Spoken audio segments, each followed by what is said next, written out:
Human design is a synthesis of Eastern and Western astrology, the Chinese I Ching, the Hindu chakra system, Judaic Kabbalah, and quantum physics. What do all of these systems have in common? Archetypes. Every one of these systems is just a way of taking the neutral, if you will, neutral concepts of what it means to be a human, all the components of the story of humanity, and putting them together in relationships so we can use human design basically as a Rolodex, if you will, of all the human archetypes.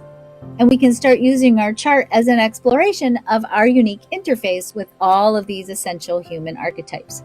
So an archetype is an idea, a symbol, a pattern, or a character type, usually in a story. So if you think about your human design chart, in your chart, you are living your own personal story that's comprised of all these different archetypes. Every element in the chart is an archetype. Why is this important? I'm going to tell you why, and then I'm going to bring you back to some of the bigger archetypes in human design. This is important because, first of all, if we don't know the archetypes that we are designed to be exploring, if we're trying to live in a way that is not aligned with the archetype of our chart, you know this, I know you guys know this, if you're not living true to who you are, it creates a creative challenge. The biggest causes or the biggest challenges that we have are, number one, trying to create in a way that's not right for us. So we know if you're not living true to your human design type, you have a potential to run amok, right? Or at least not get the results you're hoping for. Number two, the other reason why we sometimes get bungled up is we're trying to create something we don't really want.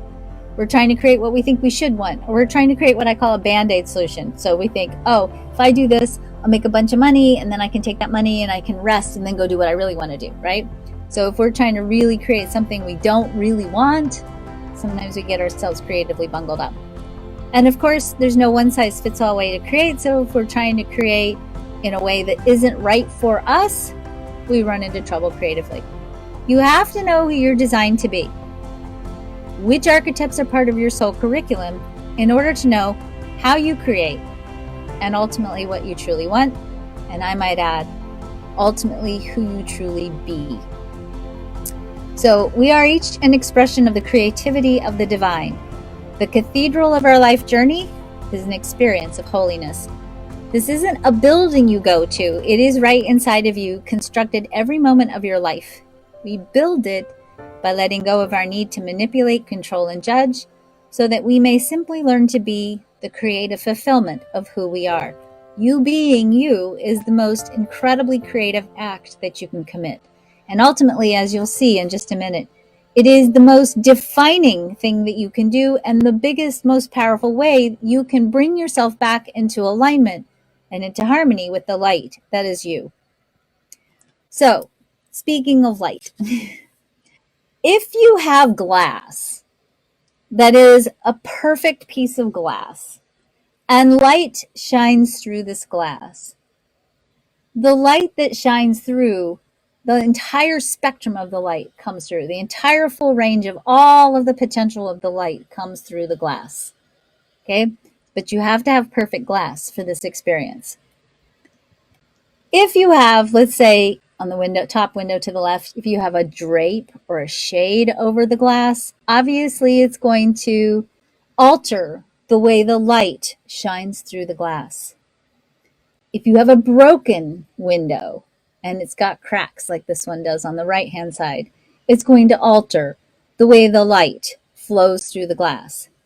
Your human design chart is basically a soul curriculum that's going to show you, when you understand it, what you need to master to become like that clear glass and let the light shine through.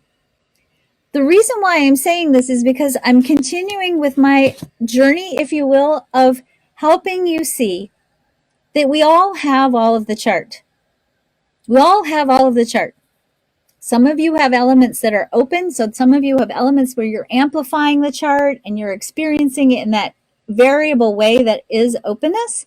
Some of you have definition, and that definition is fixed and consistent and gives you some consistent themes that you're exploring from within yourself.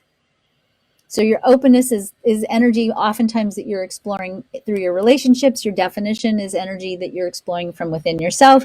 No matter what, the goal of your human design or the goal of your human life is to learn to allow the greatest amount of light to come through you. So the goal, if you will, is to fully become the expression of light through the unique experience of your human design. So the 5 basic core archetypes in the quantum human design chart are the manifestors, which we call the initiators, the generators, which we call the alchemists, the manifesting generators, which we call the time benders, the projectors, which we call the orchestrators, and the reflectors, which we call the calibrators. Your type represents one layer of challenge, if you will, one layer of learning, or one layer in the layer cake that is the human design chart, because there's all kinds of layers, right? We have type, we have profile, we have centers, we have circuitry, we have gates. We have, then in conjunction with that, we have what I call the 9 resiliency key, the core archetypes that have to be functioning at a high level for us to not self-sabotage. Okay, these 5 core archetypes, your archetype that you're embodying in your chart, is giving you a code, if you will, for what you need to explore and learn and master in order for you to allow yourself to be in greater alignment with the light that is you. By the way, we're all light. The material world is just simply light made manifest at different speeds, okay? Your human design is how quantum mind communicates through you.